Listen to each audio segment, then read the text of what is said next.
ঠিক আছে, আমি তোমাকে চেয়েছিলাম, তুমি অন্য কাউকে চাওয়ার অভিনয় করেছো, মধ্যে থেকে আসল মানুষটাই কেটে পড়েছে, বুঝলো?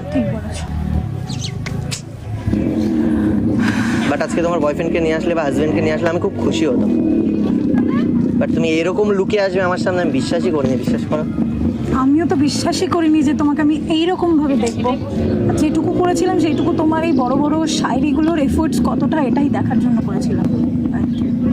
আমি এখন কি করে আমার গার্লফ্রেন্ডকে ছেড়ে তোমার কাছে ফিরি বলো তো?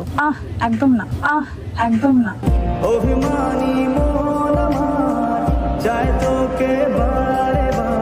অসময়ে যে পাশে থাকে তাকেই বেশি প্রায়োরিটি দেওয়া উচিত। এই তুমি কি ছাড়বে আমাকে? হ্যাঁ কোনো ব্যাপার না, হ্যাঁ কোনো ব্যাপার না। ভুল না হয় আমারই ছিল বেশি, করনি ক্ষমা করেছো দোষী। আমার